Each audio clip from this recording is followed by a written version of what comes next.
અહીંયા user નેમમાં admin007 જે default password છે સબમિટ કરશો. આ લોગિન કર્યું, continue two billing.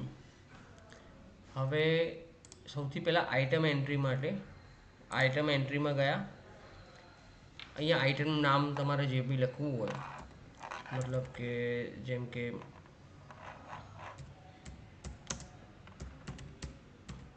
Bed fitting 5 mm 4 feet for example, એનો રેટ નાખી દીધો. અહીંયા user of minute user of measurement, એમાં સેટ નંગ તમારે જે લાગુ પડતું હોય એ લઈ લેવાનું. બરાબર છે. જીએસટી લાગતો હોય તો નાખવાનો 18% કે જે બી લાગતો હોય પૂરો, ના લાગતો હોય તો 0 જ રહેવા દેવાનો. અને છેલ્લે અહીંયા સેવ કરી દેવાનું. રેકોર્ડ સેવ સક્સેસફુલી.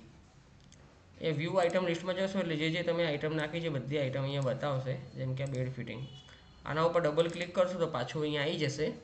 ડેટા બધો તમને અહીંયા દેખાશે. આમાં કંઈ સુધારો વધારો કરવો હોય, જેમ કે ભાવ સુધારવો છે 1200 રૂપિયા, તો અહીંયાથી અપડેટ બી કરી શકાશે. અપડેટ, આ અપડેટ રેકોર્ડ થઈ ગયું. બરાબર છે. તો આ રીતે એન્ટ્રી કરવાની છે. ડેટા સુધારવા માટે વ્યૂ લિસ્ટમાં જવાનું, આઇટમ ઉપર ડબલ ક્લિક કરવાનું અને એમાં જે સુધારવું હોય સુધાર્યા પછી અપડેટ ઉપર ક્લિક કરવાનું રહેશે. તો આ થયું આઇટમ એન્ટ્રી. હવે આપણે જોઈએ બિલ કેવી રીતે બનશે. તો બિલ બનાવવા માટે સૌથી પહેલાં તમારે કસ્ટમર નાખી દેવાના. કસ્ટમર એન્ટ્રી, જેમ કે અહીંયા હું એલેન સોફ્ટવેર ટેકનોલોજી, અહીંયા હું બિલ નાખી દઉં છું.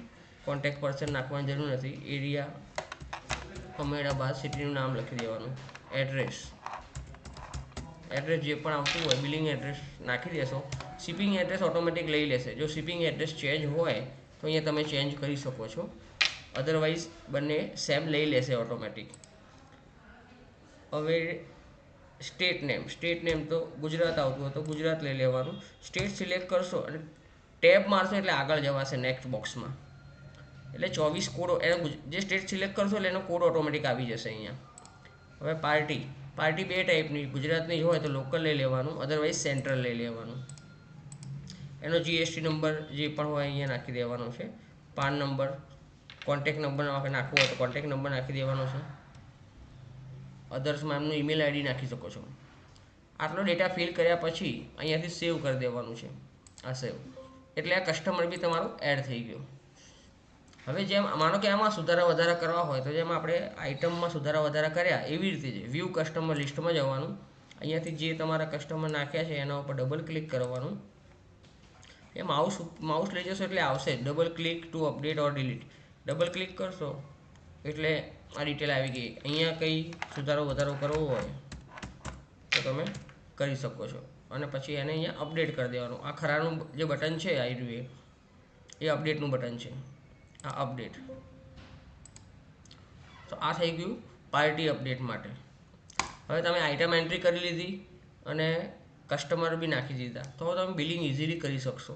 એના માટે અહીંયા સેલ્સ બિલની અંદર જવાનું. સેલ બિલ્સ એન્ડ અધર્સ, એની અંદર પહેલું ઓપ્શન છે ટેક્સ ઇનવોઇસ.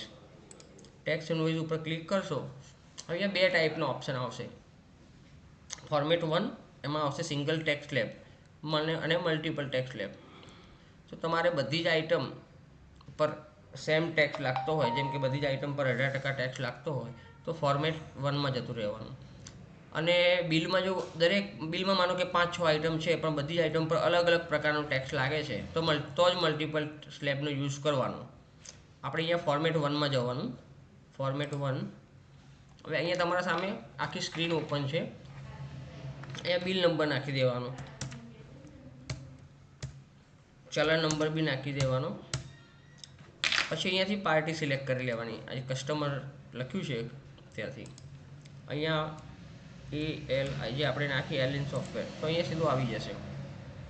ત્યારબાદ તમારે અહીંયા આઇટમ નાખી દેવાનું છે.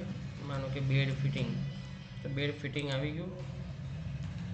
ત્યારબાદ અહીંયા ક્વોન્ટિટી નાખી દેવાની છે. ક્વોન્ટિટી માનો કે 100. અહીંયા પર સેટ કે જે બી હોય એ તમે અહીંયાથી લઈ શકો છો. બરાબર. 1200 રૂપિયા ભાવ આવી ગયો એનો. ડિસ્કાઉન્ટ હોય તો ડિસ્કાઉન્ટ અહીંયા નાખી દેવાનું. Amount automatic calculate. જે પ્લસ ઉપર ક્લિક કરવાનું છે. પ્લસ ઉપર ક્લિક કરશો એટલે એક આઈટમ નીચે એડ થઈ ગઈ. એ જ રીતે માનો કે બીજી આઈટમ કોઈ લઈએ, બીજી આઈટમ લીધી, ત્યારબાદ એની ક્વોન્ટિટીમાં આવવાનું, ક્વોન્ટિટી નાખી દેવાની. એ નંગમાં છે તો નંગ લઈ લીધું, એનો રેટ નાખી દીધો અને પ્લસ ઉપર ક્લિક કરી દીધું.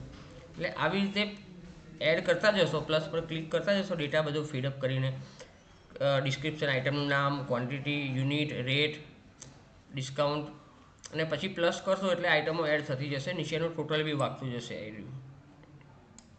આટલું કર્યા પછી જસ્ટ ખાલી અહીંયા સેવ બટન ઉપર ક્લિક કરી દેવાનું છે. એ સેવ કરશો એટલે બિલ સેવ સક્સેસફુલી એવો મેસેજ આવી જશે. એનો મતલબ આ બિલ સેવ થઈ ગયું તમારું. ત્યારબાદ અહીંયા પ્રિન્ટ ઓન બ્લેન્ક પેજ આવી ગયું. પ્રિન્ટ ઓન બ્લેન્ક પેજ ઉપર ક્લિક કરશો અને ઓકે આપશો એટલે સીધું બિલનું પ્રિન્ટ નીકળી જશે. અહીંયા ચાર વખત આ ઓકેનું પૂછે છે. આ કેન્સલ આપું છું, આ બીજી વખત પૂછ્યું ડુપ્લિકેટ, ત્રીજી વખત ટ્રિપ્લિકેટ, ચોથી વખત એક્સ્ટ્રા કોપી, અને છેલ્લે કેન્સલ આપશો એટલે આખું બિલનું પ્રિવ્યૂ તમને જોવા મળશે આ રીતે. બરાબર છે.